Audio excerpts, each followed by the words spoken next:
Everyone, welcome back to our YouTube channel किताबों की पाठशाला। सो गाइस, आज की वीडियो में हम देखने वाले हैं क्लास 11th केमिस्ट्री का चैप्टर नंबर 2 जिसका नाम है परमाणु संरचना। तो चलिए इसको देखना स्टार्ट करते हैं। सो इसमें फर्स्ट है वस्तुनिष्ठ प्रश्न, जो कि हमारे 1 अंकीय प्रश्न होने वाले हैं। तो चलिए इसको देखना स्टार्ट करते हैं। सो फर्स्ट है 3p कक्षक में कितने त्रिज्यीय नोड होंगे? तो इसका जो राइट आंसर रहेगा वह होगा 1। सेकेंड है 4d कक्षक में कितने कोणीय नोड होंगे? तो इसका राइट आंसर रहेगा 2। फिर नेक्स्ट है निम्नलिखित में से किसके आधार पर इलेक्ट्रॉन के निश्चित मार्ग या प्रक्षेप पथ के अस्तित्व की संभाल की जाती है? तो इसका राइट आंसर रहेगा हाइजेनबर्ग का अनिश्चितता सिद्धांत। नेक्स्ट है तीसरी कक्षा से संबंधित कक्षकों की कुल संख्या कितनी होगी? तो इसका राइट आंसर रहेगा 9। नेक्स्ट है समान इलेक्ट्रॉनिक विन्यास वाले आयनों का युग्म कौन सा है? तो इसका राइट आंसर रहेगा फेरस 3+, मैग्नीज 2+। फिर नेक्स्ट है निम्नलिखित में से कौन सी द्रव्य तरंगों की तरंगदैर्ध्य सबसे कम होती है जबकि वे समान गति से हो? तो इसका राइट आंसर रहेगा अल्फा कण He+2। फिर नेक्स्ट है के सेल यानी कि कक्ष के 2 इलेक्ट्रॉनों में भिन्नता होगी। तो इसका जो राइट आंसर रहेगा वह होगा स्पिन यानी कि घूर्णन क्वांटम संख्या में। फिर हमारा नेक्स्ट है चुंबकीय क्वांटम संख्या संबंधित है। तो इसका राइट आंसर रहेगा अभिविन्यास। फिर नेक्स्ट है Ne+2 आयन में अयुग्मित इलेक्ट्रॉनों की संख्या Ne के लिए Z बराबर 28। तो इसका राइट आंसर रहेगा 2। ओके। फिर नेक्स्ट है के परमाणु संख्या 19 के बृहत्तम इलेक्ट्रॉनों की 4 क्वांटम संख्याएं हैं। तो इसका राइट आंसर रहेगा N=4, L=0, M=0, S बराबर +1/2। फिर नेक्स्ट क्वेश्चन है द्विघाती क्वांटम संख्या वाले उपकोष में कुल कक्षकों की संख्या होगी। तो इसका राइट आंसर रहेगा 2l+1। फिर नेक्स्ट है उच्चतम तरंगदैर्ध्य वाला विकिरण है। तो राइट आंसर रहेगा रेडियो तरंग। नेक्स्ट है समस्थानिकों में इनकी संख्या समान होती है। तो राइट आंसर रहेगा प्रोटॉन। फिर नेक्स्ट है एक तेल बूंद पर आवेश 6.39 × 10⁻⁻19 कूलाम है। तेल बूंद में कुल इलेक्ट्रॉनों की संख्या है। तो राइट आंसर रहेगा 4। फिर नेक्स्ट है 4d इलेक्ट्रॉनों के लिए निम्न में से कौन सा सही क्वांटम संख्या का सेट है? तो राइट आंसर रहेगा 4, 2, 1 -1/2। फिर नेक्स्ट है Na यानी कि सोडियम परमाणु के अंतिम इलेक्ट्रॉनों के लिए द्विघाती क्वांटम संख्या का मान होगा। तो राइट आंसर रहेगा 0। फिर नेक्स्ट है Fe फेरस आयन में d इलेक्ट्रॉनों की संख्या है। तो राइट आंसर रहेगा 5। फिर नेक्स्ट है 18वां परमाणु के उपकक्ष में अधिकतम इलेक्ट्रॉनों की संख्या निम्न द्वारा निकालते हैं। तो इसका राइट आंसर रहेगा 4l+2। फिर नेक्स्ट है प्रकाश विद्युत प्रभाव में निष्कासित इलेक्ट्रॉनों की संख्या प्रयुक्त प्रकाश की। तो राइट आंसर रहेगा तीव्रता के समानुपाती होती है। फिर नेक्स्ट आते हैं हमारे 3 अंकीय प्रश्न। तो चलिए इसको देखना स्टार्ट करते हैं। तो इसमें फर्स्ट है 1 ग्राम भार में इलेक्ट्रॉनों की संख्या का परिकलन कीजिए। तो चलिए इसका आंसर हम देख लेते हैं। सो आंसर है हमारा, तो आंसर आप स्क्रीन पर देख सकते हैं। 1 ग्राम बराबर 1 इलेक्ट्रॉन। जो 1 ग्राम है वो 1 इलेक्ट्रॉन के बराबर होता है। तो 1 इलेक्ट्रॉन का भार होता है 9.11 × 10⁻28 ग्राम। तो यहाँ पर हमने इसे 1 इलेक्ट्रॉन बटे जो इसका मान था उसमें रख दिया है। उसके बाद हमने जब इसे सॉल्यूशन किया तो हमारे पास आंसर आता है 1.097 × 10⁻27। तो 1 ग्राम में 1.097 × 10⁻27 इलेक्ट्रॉन होते हैं। फिर हमारा नेक्स्ट क्वेश्चन है। सो नेक्स्ट क्वेश्चन है नीचे दिए गए परमाणु द्रव्यमान A और परमाणु संख्या Z वाले परमाणुओं का पूर्ण प्रतीक लिखिए। तो पहला है Z बराबर 17, A बराबर 35। तो इसका जो आंसर रहेगा प्रतीक चिन्ह रहेगा वह होगा Cl यानी कि क्लोरीन। फिर उसकी जो परमाणु संख्या है वह होगी 17 और जो परमाणु भार है वो होगा 35।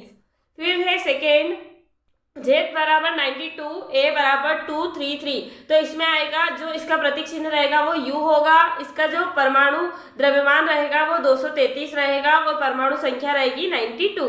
ओके, फिर थर्ड है Z बराबर 4 A बराबर 9, तो इसका क्या रहेगा, बेरिलियम यानी कि Be। फिर यहाँ पर इसकी जो परमाणु संख्या रहेगी वो 4 रहेगी और जो परमाणु भार रहेगा वो 9 रहेगा। इस प्रकार यह हमारा क्वेश्चन कंप्लीट होता है। फिर नेक्स्ट है ऐसा प्रकाश जिसकी तरंग दैर्ध्य 4000 pm हो और 1 जूल ऊर्जा दे के फोटानों की संख्या बताइए। तो चलिए इसका आंसर हम देख लेते हैं। तो आंसर है हमारा, आंसर आप स्क्रीन पर देख सकते हैं, दिया है तरंग दैर्ध्य हमें दी गई है 4000 pm। तो 4000 pm को जब हमने इसे लिखा तो यहाँ पर 4000 गुणित 10 की पावर -12 आया है। फिर हमने जब इसे सॉल्यूशन किया तो यहाँ पर आता है 4 × 10 की पावर -9 मीटर। तो एक फोटान की जो ऊर्जा होती है उसका हमने फॉर्मूला लगा दिया है। फिर लगाने के पश्चात इसमें जब हमने मान रखा तो हमारे पास फोटानों की संख्या निकल कर आ जाती है। तो यहाँ पर हमने फोटानों की संख्या के लिए 1 जूल जो ऊर्जा दी गई थी और जो यहाँ पर हमें आंसर एनर्जी मिल गई है ऊर्जा यानी कि, तो उसको हमने जब इन दोनों को एक दूसरे से काटा तो हमारे पास जो आंसर आया वह है फोटानों की संख्या। तो n बराबर 2.012 × 10 की पावर 70। फिर हमारा नेक्स्ट क्वेश्चन है।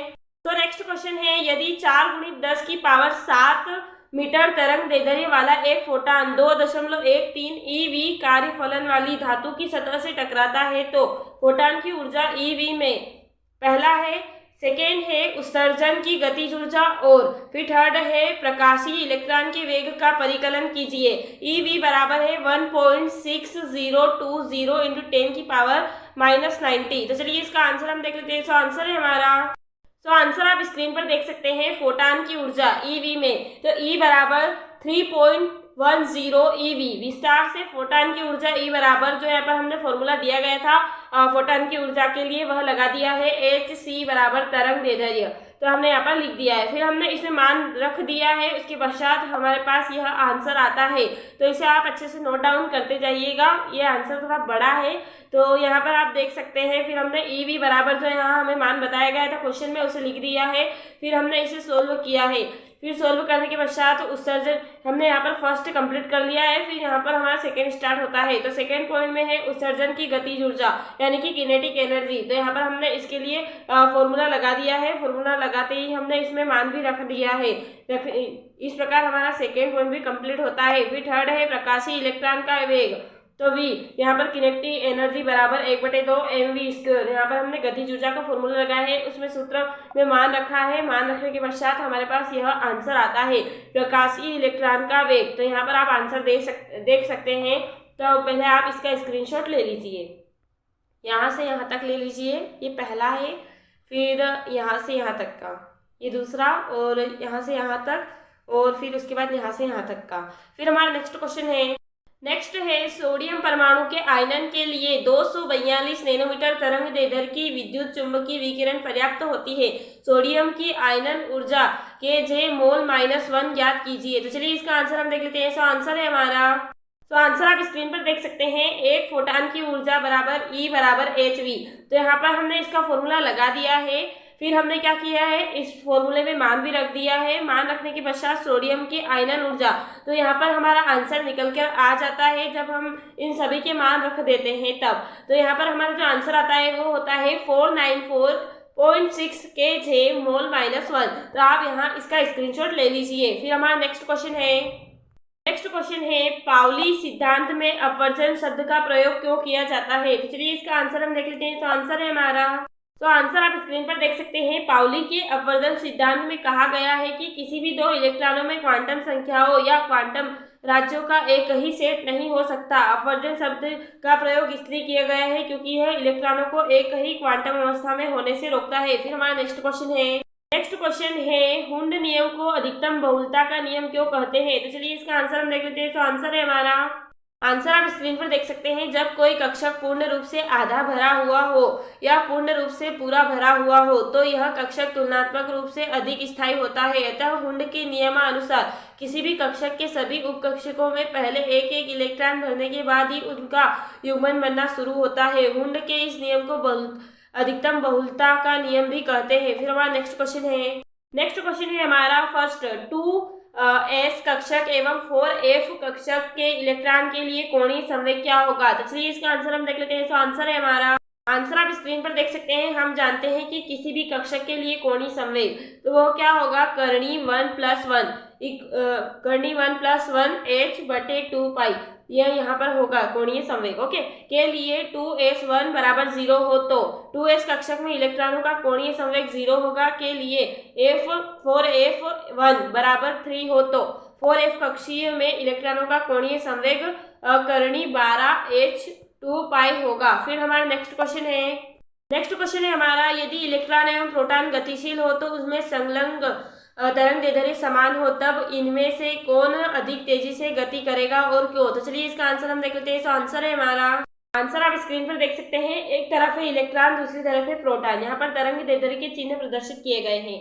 हमने दोनों तरफ तरंग दैर्ध्य का सूत्र रख दिया है, उसके पश्चात हमने इसका सॉल्यूशन करना स्टार्ट किया है। तो आप यहाँ देख सकते हैं इलेक्ट्रॉन के लिए ई लगाया गया है, प्रोटॉन के लिए पी लगाया गया है, बाकी फॉर्मूला सेम है। ओके, फिर यहाँ पर इस फॉर्मूले से MEVE बनकर आता है, यहाँ पर MPVP बनकर आता है। फिर ME नीचे की ओर होता है, VE ऊपर की ओर होता है यानी कि इंक्रीज होता है। फिर MP ऊपर की ओर यानी कि इंक्रीज होता है, और जो VP है वो डिक्रीज होता है। तो इस प्रकार हम यहाँ पर बता सकते हैं कि जो VE है वो VP की अपेक्षा कम क्रियाशील है। ओके, अधिक क्रियाशील है। फिर हमारा नेक्स्ट क्वेश्चन है कॉपर फर्स्ट प्रति चुंबकीय है जबकि कॉपर सेकेंड अनुचुंबकीय है, कारण दीजिए। तो चलिए इसका आंसर हम देख लेते हैं। आंसर है हमारा, तो आंसर आप स्क्रीन पर देख सकते हैं। Cu+ आयन में सभी इलेक्ट्रॉन युग्मित होते हैं जबकि Cu2+ आयन में एक अयुग्मित इलेक्ट्रॉन होता है। Cu+ के लिए यहाँ पर हमने सभी इलेक्ट्रॉन्स लिख दिए हैं यानी कि इलेक्ट्रॉनिक विन्यास लिख दिए हैं। यहाँ पर Cu2+ के लिए भी इलेक्ट्रॉनिक विन्यास लिख दिए गए हैं। दिए गए इलेक्ट्रॉनिक विन्यासों से स्पष्ट है कि Cu+ में 3d- उपकोष पूर्ण है जबकि Cu2+ में 3d उपकोष अपूर्ण है। अतः इस कारण Cu2+ अनुचुंबकीय तथा Cu+ प्रतिचुंबकीय है। फिर हमारा नेक्स्ट क्वेश्चन है हमारा, CO2 एवं N2O अणु समान वेग से गति करते हैं, इसकी तरंग दैर्ध्य का अनुपात क्या होगा? तो चलिए इसका आंसर हम देख लेते हैं। आंसर है हमारा, आंसर आप स्क्रीन पर देख सकते हैं।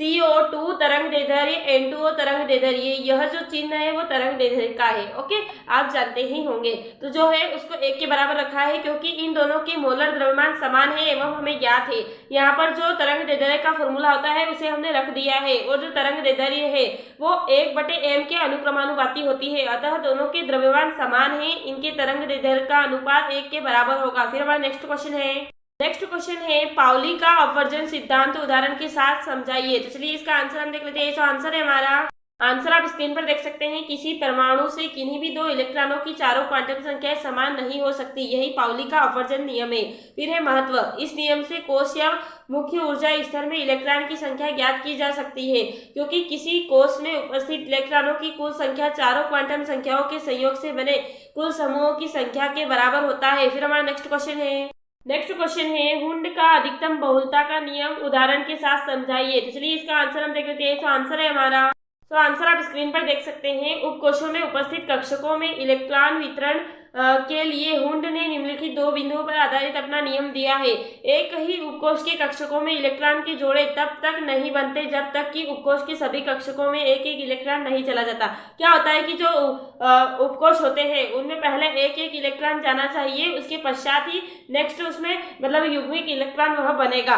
फिर यहाँ पर आगे है जैसे P उपकोश में 4 इलेक्ट्रॉन भरने के लिए तीनों P कक्षकों में 1 इलेक्ट्रॉन भरते हैं, इसके बाद चौथे कक्ष में जोड़ा बनता है जैसा कि आप यहाँ पर देख सकते हैं। फिर आगे सेकेंड नियम है एक ही उपकक्ष के सभी कक्षकों में उपस्थित अयुग्मित इलेक्ट्रॉनों का चक्रण समान रहता है, जैसे P उपकक्ष में उपस्थित 3 इलेक्ट्रॉनों का चक्रण समान रहेगा, यानी कि जो भी यहाँ पर दिए गए हैं उपकोश में तो वह तीनों का चक्रण ऊपर की ओर ही है। तो यहाँ पर बताया गया है कि समान ही रहता है। फिर हमारा नेक्स्ट क्वेश्चन है पदार्थ की द्वैती प्रकृति क्या है, इससे संबंधित डी बोंगली समीकरण लिखिए। चलिए इसका आंसर हम देख लेते हैं। आंसर है हमारा, आंसर आप स्क्रीन पर देख सकते हैं। द्रव्य एवं प्रकाश की द्वैत प्रकृति, dual nature of matter and wave. फिर है आगे प्रकाश की कुछ घटनाओं जैसे व्यतिकरण, इंफ्लुएंस, विवर्तन, डिफ्रेक्शन, परावर्तन, रिफ्लेक्शन एवं ध्रुवण, पोलराइजेशन को उसके तरंग व्यवहार के द्वारा समझाया जा सकता है, किंतु प्रकाश, विद्युत प्रभाव, कृष्ण पिंड विकिरण एवं क्रॉम्पटन प्रभाव जैसी घटनाओं का स्पष्टीकरण केवल प्रकाश के कणिक व्यवहार द्वारा ही किया जा सकता है। अतः आइंस्टाइन ने सुझाव दिया है कि प्रकाश की प्रकृति तरंग एवं कणिका दोनों प्रकार की होती है। इसी आधार पर फ्रांसीसी वैज्ञानिक लुईस डी ब्रोंगली ने सन 1924 में यह परिकल्पना दी कि जिस प्रकार प्रकाश की द्वैत प्रकृति तरंग एवं कण दोनों की होती है, उसी प्रकार गति करते हुए पिंड कणों में भी तरंग प्रकृति होती है। प्रत्येक द्रव्य कण से संबंधित इन तरंगों को द्रव्य तरंगे कहते हैं, यानी कि मैटर वेव। द्रव्य तरंगों को ही हम मैटर वेव कहते हैं। इसकी पुष्टि डिवेसिन एवं जर्मर द्वारा किए गए इलेक्ट्रॉन विवर्तन के प्रयोग द्वारा होती है। डी ब्रोंगली समीकरण, तो यहाँ पर देख सकते हैं लुईस डे ब्रोंगली रिलेशनशिप। तो डी ब्रोंगली के अनुसार गतिमान कण में संबंध तरंग का तरंग दैर्ध्य कण के संवेग के व्युत्क्रमानुपाती होता है। इसे डी ब्रोंगली समीकरण द्वारा व्यक्त किया जाता है। फिर है किसी कण की ऊर्जा को भी ठीक फोटान की ऊर्जा की तरह माना जाता है। अतः EV h न्यू, जहाँ न्यू कण की आवृत्ति है। दूसरी तरफ सापेक्षवादी के सिद्धांत के आधार पर किसी फोटान द्रव्यमान m की ऊर्जा है। फिर आगे है E बराबर mc स्क्वायर, जहाँ सी प्रकाश की चाल है इन दोनों समीकरणों से, तो h न्यू बराबर mc स्क्वायर। फिर है परंतु आवृत्ति न्यू बराबर c बटे तरंग दैर्ध्य। फिर यहाँ पर हमने लिख दिया है, उसके पश्चात mc बराबर हो चुका है, इसके बराबर mc स्क्वायर। फिर हमने यहाँ पर इसे सोल्व किया, तो इस प्रकार हमारे पास डी ब्रोंगली समीकरण प्राप्त हो जाता है। तो इस प्रकार डी ब्रोंगली ने किसी कण जिसका द्रव्यमान m व y है के तरंग दैर्ध्य यानी कि वेवलेंथ के लिए निम्न संबंध दिया है। तो यहाँ पर आप डी ब्रोंगली का समीकरण देख सकते हैं। फिर हमारा नेक्स्ट क्वेश्चन है प्रकाश विद्युत प्रभाव क्या है। तो चलिए इसका आंसर हम देख लेते हैं। तो आंसर है हमारा, आंसर आप स्क्रीन पर देख सकते हैं। जब कोई पदार्थ किसी विद्युत चुंबकीय विकिरण से ऊर्जा शोषित करने के बाद इलेक्ट्रॉन उत्सर्जित करता है तो उसे प्रकाश विद्युत प्रभाव कहते हैं। फिर हमारा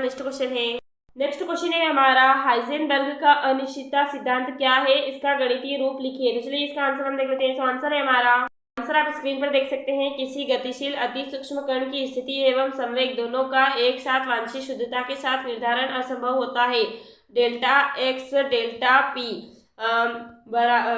बराबर h4 पाई यहाँ पर दिया गया है, जहाँ डेल्टा x स्थिति में अनिश्चितता, डेल्टा p संवेग में अनिश्चितता और h प्लांक नियतांक है। फिर हमारा नेक्स्ट क्वेश्चन है अर्धपूर्ण और पूर्ण भरे उपकोष अन्य इलेक्ट्रॉनिक व्यवस्था से अधिक स्थायी होते हैं क्यों, तो समझाइए। तो चलिए इसका आंसर हम देख लेते हैं। तो आंसर है हमारा, आंसर आप स्क्रीन पर देख सकते हैं। किसी स्थायी विन्यास की ऊर्जा न्यूनतम होती है। समान कक्षकों में उपस्थित इलेक्ट्रॉनों की अपेक्षा भिन्न भिन्न कक्षकों में उपस्थित इलेक्ट्रॉनों के बीच अनंत इलेक्ट्रॉनिक प्रतिकर्षण कम होता है तथा भिन्न भिन्न कक्षकों में विपरीत स्पिन वाले इलेक्ट्रॉनों के बीच अनंत प्रतिकर्षण और कम हो जाता है, जिससे ऊर्जा स्तर प्राप्त होता है। फिर हमारा नेक्स्ट क्वेश्चन है ऑफ-बाउ सिद्धांत क्या है। तो चलिए इसका आंसर हम देख लेते हैं। तो आंसर है हमारा, आंसर आप स्क्रीन पर देख सकते हैं। ऑफ-बाउ सिद्धांत निम्न सिद्धांतों पर आधारित है। पहला है, जिस उपकोष के लिए n+1 का मान न्यूनतम होता है इलेक्ट्रॉन पहले उसी में भरता है। फिर सेकेंड है, जब दो उपकोषों के लिए n+1 का मान एक ही रहता है तब इलेक्ट्रॉन उस उपकोष में पहले भरता है जिसके लिए n का मान कम हो। फिर है, नीचे विभिन्न कक्षकों के लिए n+1 के मान दिए गए हैं, जिसकी सहायता से यह ज्ञात किया जा सकता है कि इलेक्ट्रॉन सर्वप्रथम किस कक्षक में प्रवेश कर गया। फिर नेक्स्ट क्वेश्चन है हमारा, तो क्वेश्चन है n+1 नियम उदाहरण के साथ समझाइए। तो चलिए इसका आंसर हम देख लेते हैं। तो आंसर है हमारा, आंसर आप स्क्रीन पर देख सकते हैं। एक नया इलेक्ट्रॉन उस ऑर्बिटल में पहले प्रवेश करता है जिसके लिए n+1 का मान सबसे कम होता है। यदि दो या दो से अधिक ऑर्बिटलों के लिए n+1 का मान समान हो तो नया आने वाला इलेक्ट्रॉन उस ऑर्बिटल में प्रवेश करता है जिसका n का मान न्यूनतम होता है। फिर हमारा नेक्स्ट क्वेश्चन है, लास्ट क्वेश्चन है हमारा, क्वांटीकरण क्या है। तो चलिए इसका आंसर हम देख लेते हैं। तो आंसर है हमारा, तो आंसर आप स्क्रीन पर देख सकते हैं। आवेश का वह न्यूनतम मान ई जिसका आदान प्रदान प्रक्रिया में उपयोग किया जा सकता है उसे उस भौतिक राशि को क्वांटम तथा इस प्रक्रिया का क्वांटीकरण कहते हैं। आवेश का स्थानांतरण ई के गुणज में होता है तथा न्यूनतम मान 1e होता है। इस प्रकार हमारे सारे क्वेश्चंस कंप्लीट होते हैं। तो thanks for watching this video अच्छा लगा तो प्लीज वीडियो को लाइक, चैनल को subscribe and share this video.